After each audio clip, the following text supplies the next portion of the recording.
കേരള ബ്ലാസ്റ്റേഴ്സിനെ സംബന്ധിച്ചിടത്തോളം ഓൽക്ക് ആരാധകർക്ക് ഒരിക്കലും മറക്കാൻ കഴിയാത്തൊരു ട്രയോ ആയിരുന്നു ലൂണ ഡിയസ് അൽവാറോ ട്രയോ എന്ന് പറയുന്നത്. വാസ്കോസും ഡിയസും കേരള ബ്ലാസ്റ്റേഴ്സ് വിട്ട് പുറത്തു പോകുമ്പോൾ എല്ലാവരും പ്രാർത്ഥിക്കേണ്ട ഒരു കാര്യം അതായിരുന്നു, അതായത് ISL ഒരിക്കലും തിരിച്ചു വരരുതെന്ന്. പക്ഷേ ബ്ലാസ്റ്റേഴ്സിൻ്റെ എല്ലാ ചിന്താഗതികളൊക്കെ മാറ്റിമറിച്ചിട്ട് രണ്ടുപേരും മറ്റൊരു ക്ലബ്ബുകളിലേക്ക് പോയി, അതായത് ISL തന്നെ 2 ക്ലബ്ബുകളിലേക്ക് പോയി. ലൂണ അവിടെ തന്നെ ഉറച്ചു നിന്നു. ഒരുപക്ഷെ ഒരിക്കലും നമുക്ക് മറക്കാൻ കഴിയാത്തൊരു സീസണാണ് 2021-20 എന്ന് പറയുന്ന സീസൺ. കാലങ്ങൾക്ക് ശേഷം ഇവാൻ വുക്കോമനോവിച്ച് എന്ന് പറയുന്ന മനുഷ്യൻ്റെ കീഴിൽ നമ്മൾ തിമിർത്താടിയിട്ടുള്ളൊരു സീസണാണ്. അതുപോലെ തന്നെ അതിന് ശേഷം ഇവാൻ വുക്കോമനോവിച്ച് പരിശീലിപ്പിച്ചിട്ടുള്ള 2 സീസണുകളിലും ഈ ഒരു സീസണിൻ്റെ പവർ കിട്ടിയിട്ടില്ല എന്ന് വേണം പറയാൻ. നമ്മൾ ഫൈനലിലെത്തുന്നു, ഫൈനലിൽ പരാജയപ്പെട്ട് നമ്മൾ പുറത്തു പോകുന്നുണ്ട്, എന്നാലും ആ ഒരു ട്രയോയെ നമ്മൾ ഒരിക്കലും മറന്നിട്ടില്ല. അതേമാതിരത്തുള്ള ഒരു ട്രയോക്ക് വേണ്ടിയിട്ട് കഴിഞ്ഞ 2 വർഷമായിട്ട് കേരള ബ്ലാസ്റ്റേഴ്സ് കാത്തിരിക്കുകയാണ്, പക്ഷെ അവർക്ക് കിട്ടിയിട്ടില്ല. ഈ വരാൻ പോകുന്ന 2024-25 ട്രയോ, അതായത് Noah, Peprah and Adrian Luna, ഈ 3 പേരടങ്ങുന്ന ആ ഒരു ട്രയോ കേരള ബ്ലാസ്റ്റേഴ്സിനെ തന്നെ മാറ്റിമറിക്കാൻ സാധ്യതയുണ്ട് എന്നുള്ള മത്സരമാണ് നമ്മൾ കഴിഞ്ഞ കളി കണ്ടത്.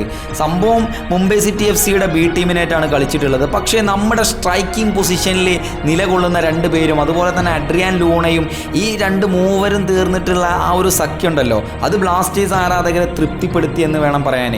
സംഭവം പെപ്രയെ സംബന്ധിച്ചിടത്തോളം ഈ വർഷം കഴിഞ്ഞ വർഷത്തെ ഒരു ഫോം ഔട്ട് കാരണം നമ്മളൊക്കെ ഈ വർഷം പെപ്ര ഉണ്ടാവില്ല എന്നൊക്കെ വിചാരിച്ചതായിരുന്നു. അതായത് പെപ്രയെ മാറ്റിയിട്ടായിരിക്കും നമ്മുടെ കോച്ച് മറ്റൊരു സ്ഥാനത്തേക്ക് വേറൊരു കളിക്കാരനെ കൊണ്ടുവരാൻ പോകുന്നതെന്ന് വിചാരിച്ചിട്ടുണ്ടായിരുന്നു.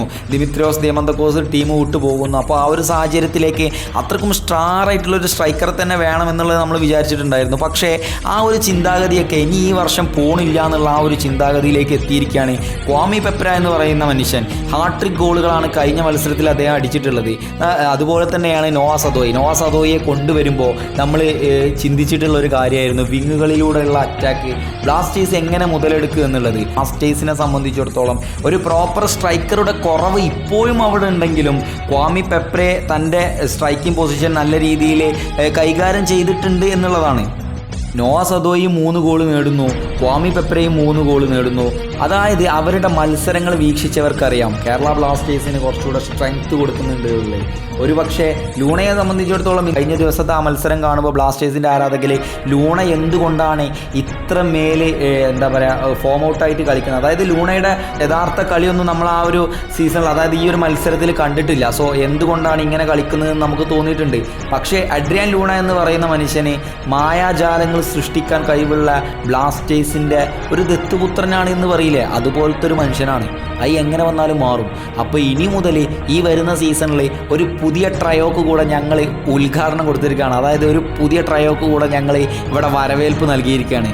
Luna and Peprah Nova സദോയ്.